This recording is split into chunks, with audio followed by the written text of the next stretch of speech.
Halo teman-teman, Assalamualaikum warahmatullahi wabarakatuh. Kami dari kelompok 1 akan memaparkan pembelajaran berdiferensiasi konten pada topik 2 ruang kolaborasi. Yang beranggotakan Ahmad Bahrul Huda, Alfain Febriana Putri, Amelia Chandra Fitria, Anis Safitri, Anissa Ayu. Pembelajaran berdiferensiasi konten menurut Tomlinson.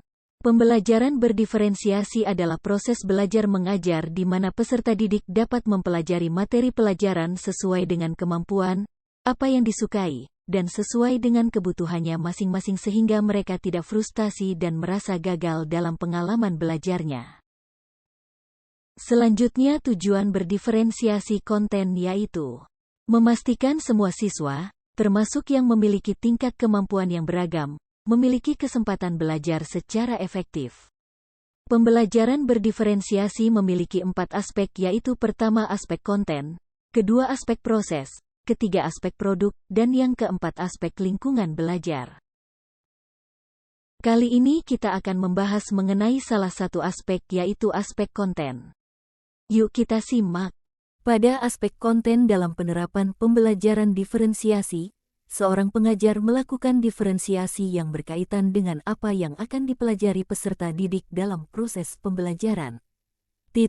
Konten merupakan materi yang diajarkan atau disampaikan pada peserta didik tentunya dengan mempertimbangkan pemetaan kebutuhan belajar peserta didik baik itu dalam aspek kesiapan belajar, aspek minat peserta didik, dan aspek profil belajar peserta didik.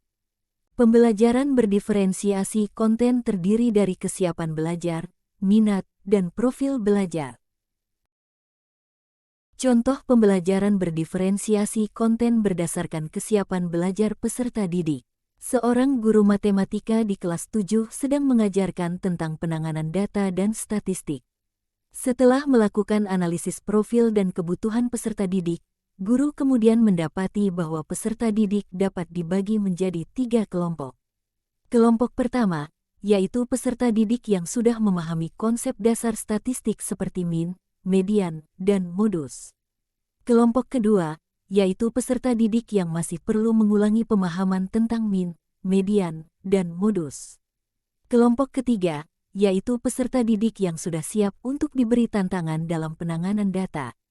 Selanjutnya, guru kemudian membagi aktivitas kelas berdasarkan diferensiasi konten sebagai berikut. Pertama, pada kelompok yang sudah paham, berlatih menggunakan studi kasus dari guru dengan kompleksitas lebih. Kedua, pada kelompok yang masih mengulang, mengerjakan latihan soal yang sudah pernah dilakukan di kelas, bersama dengan guru sebagai penguatan materi. Ketiga, pada kelompok mahir, mengadakan survei dan mengumpulkan data dari sekolah, lalu mengelompokkan menjadi min, median, dan modus. Dari contoh di atas, terlihat bahwa tujuan pembelajaran tetap sama yaitu memahami konsep statistik yaitu min, median, dan modus. Namun, guru menyediakan beberapa aktivitas di tiap kelompoknya sesuai dengan tingkat kesiapan peserta didik untuk memahami konsep statistik. Kelompok 1 adalah kelompok yang memahami konsep dasar dan dapat diberikan studi kasus dengan tingkat kompleksitas lebih tinggi. Kelompok 2 adalah peserta didik yang masih memerlukan penguatan materi dan diberikan oleh guru langsung. Kelompok 3 adalah kelompok dengan kompleksitas tertinggi karena melakukan praktik mandiri secara langsung dan melakukan analisa min, median, dan modus. Contoh pembelajaran berdiferensiasi konten berdasarkan minat yaitu seorang guru matematika kelas 10 pemasaran sedang mengajarkan materi statistika. Guru tersebut meminta siswanya mencari min, median, dan modus berdasarkan data yang mereka cari sesuai minat.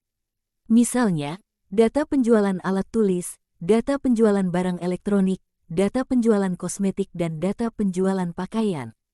Kemudian guru tersebut membagi kelompok sesuai minatnya masing-masing. 1. Kelompok peserta didik yang menyukai alat tulis, diberi data penjualan alat tulis di koperasi. 2. Kelompok peserta didik yang menyukai elektronik, diberi data penjualan barang elektronik di toko elektronik. 3. Kelompok peserta didik yang menyukai kosmetik, diberi data penjualan kosmetik di toko kosmetik.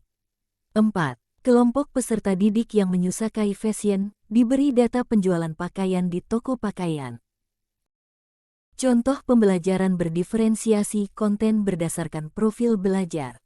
Seorang guru matematika kelas 11 MIPA sedang mengajarkan materi bangun ruang. Guru tersebut ingin membuktikan luas permukaan bola itu sama dengan dua luas lingkaran dengan ciri-ciri yang sama. Guru tersebut menerapkan 3 metode gaya belajar. 1. Gaya belajar audio. Guru memberikan penjelasan kepada peserta didik bahwa luas permukaan bola sama dengan dua luas lingkaran dengan jari-jari yang sama. 2. Gaya belajar audiovisual. Guru menayangkan video animasi yang membuktikan bahwa luas permukaan bola sama dengan dua luas lingkaran dengan jari-jari yang sama.